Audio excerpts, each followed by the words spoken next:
Welcome to rhythm of learning. ഇന്ന് hot ടോപ്പിക്സിന്റെ ക്ലാസ്സിൽ നമ്മൾ കറണ്ട് അഫയേഴ്സാ പഠിക്കണം. കറണ്ട് അഫയേഴ്സ് എന്ന് പറയുമ്പോൾ ആരും വിഷമിക്കണ്ട, കാരണം കറണ്ട് അഫയേഴ്സ് അധികം ക്വസ്റ്റ്യൻ പേപ്പർ വരുന്നില്ല.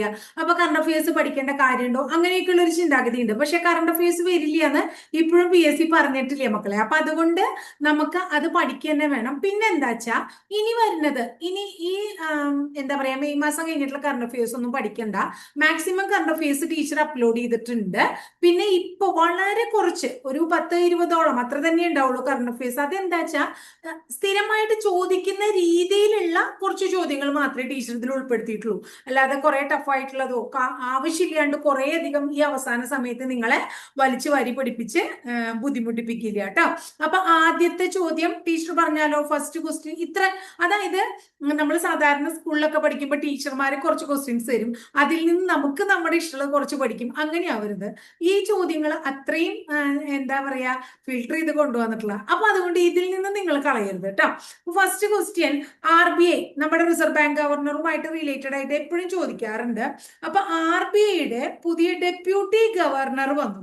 അപ്പൊ അത് ചോദിക്കാം. RBIയുടെ പുതിയ എന്താണ്? Deputy governor.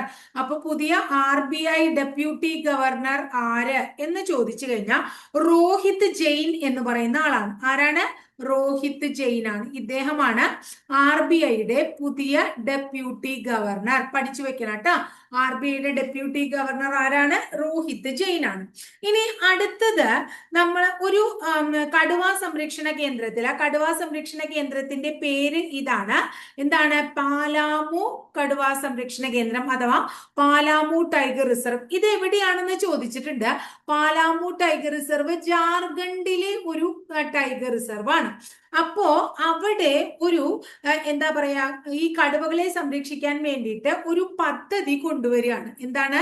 അവിടെ ഒരു പ്രോജക്റ്റ് കൊണ്ടുവരികയാണ് കേട്ടോ. അപ്പൊ നമ്മളിപ്പോ പ്രോജക്റ്റ് ടൈഗർ എന്ന് പറഞ്ഞിട്ട് മൊത്തം കടുവ സംരക്ഷണത്തിന് വേണ്ടി കൊണ്ടുവന്നില്ലേ. അപ്പോ അവിടെ കൊണ്ടുവന്നിട്ടുള്ള എന്താണ് ആ പ്രോജക്റ്റിന്റെ പേര് ഇതാണ്, 1GB ദീദി. അപ്പൊ 1GB ദീദി എന്ന പേരിൽ പ്രോജക്റ്റുകൾ നമ്മളോട് എപ്പോഴും ചോദിക്കാറുണ്ടല്ലോ. അപ്പൊ പ്രോജക്റ്റ് പഠിക്കുക. 1GB ദീദി എന്ന പേരിൽ പദ്ധതി ആരംഭിച്ച ഇന്ത്യയിലെ കടുവാ സംരക്ഷണ കേന്ദ്രത്തിന്റെ പേര് പാലാമു ടൈഗർ റിസർവ്.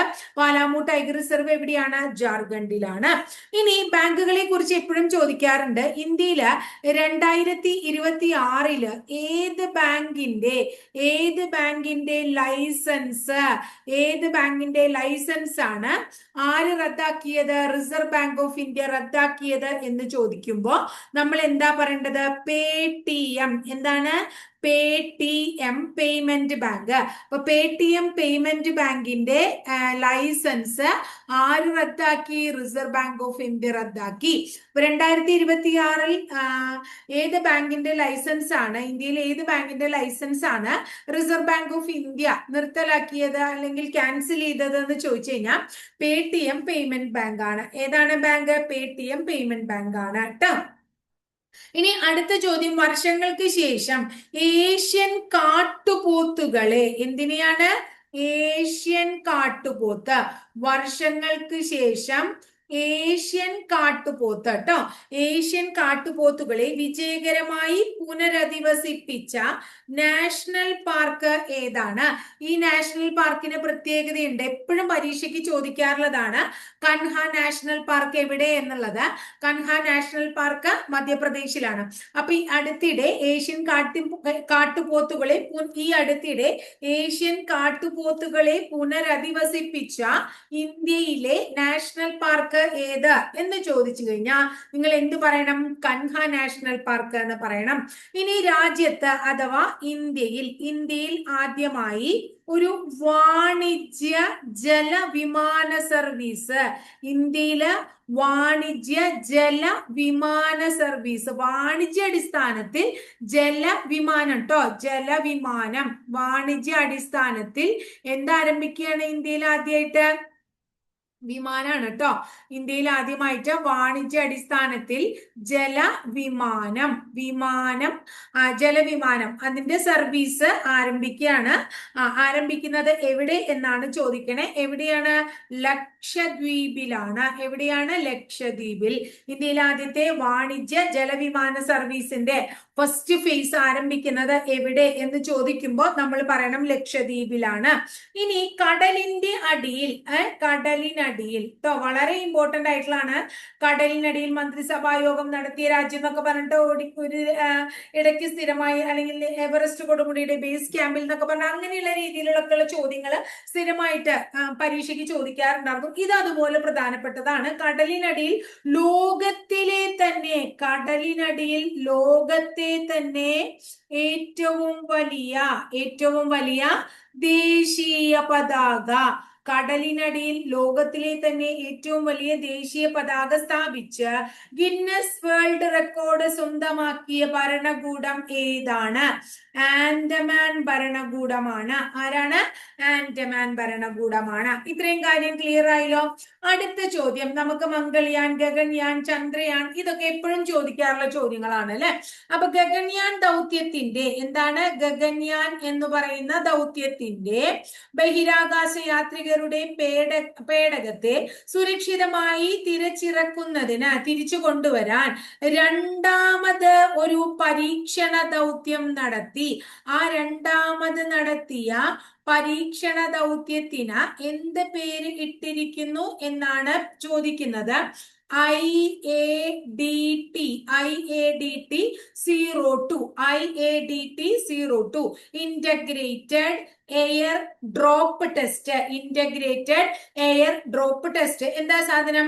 ഗഗൻ. അപ്പൊ ഇനി സ്റ്റേറ്റ്മെന്റിൽ ഇങ്ങനെയും വരാം കേട്ടോ, ഗഗൻയാനുമായിട്ട് റിലേറ്റഡ് ആയിട്ട്. അപ്പൊ ഗഗൻയാൻ ദൗത്യത്തില് ബഹിരാകാശ യാത്രികരുടെ പേടകത്തെ സുരക്ഷിതമായി തിരിച്ചിറക്കുന്നതിന് വേണ്ടിയിട്ട് രണ്ടാമത് പരീക്ഷിച്ച ദൗത്യത്തിന്റെ പേരാണ് ഇന്റഗ്രേറ്റഡ് എയർ ഡ്രോപ്പ് ടെസ്റ്റ് 02 അഥവാ IADT-02 എന്ന് പറയുന്നത്. ഇത്രയും കാര്യം ക്ലിയർ ആയോ?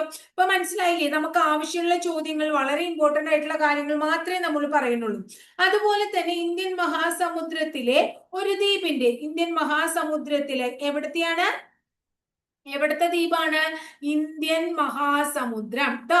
ഇന്ത്യൻ മഹാസമുദ്രത്തിലെ ഏത് ദ്വീപിന്റെ പരമാധികാരം മൗറീഷ്യസിന് കൈമാറാനുള്ള കരാറ്?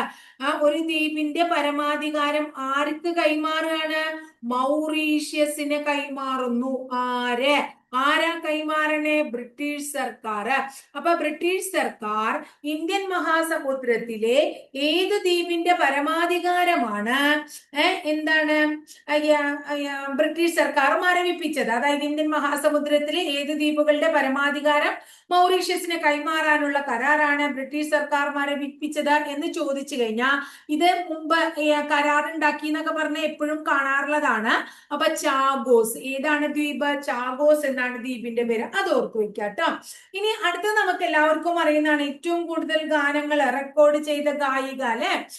അവര് എന്താണ്? ഗിന്നസ് ലോക റെക്കോർഡ് നേടിയ ഗായികയൊക്കെയാണ്. അവര് ഏപ്രിൽ 12 അന്തരിക്കുകയാണ്. എന്നാണ്? ഏപ്രിൽ 12. എവിടെ? മുംബൈയില്. അവരുടെ പേര് എല്ലാവർക്കും അറിയാലോ, ആശാ ഭോസ്ലെ കേട്ടോ. ഇതൊക്കെ ചോദിക്കാൻ സാധ്യതയുള്ള ചോദ്യങ്ങളാണ്. ആശാ ഭോസ്ലെ ആണ്. ഏതാണ്? ആശാ ഭോസ്ലെ. ഇനി അടുത്തത് നമ്മുടെ രാജ്യസഭയുടെ ഡെപ്യൂട്ടി ചെയർമാനായി നിയമിതൻ ആയത് ആരാണ്? ഹരിവംശ് നാരായൺ സിംഗ് ആണ്.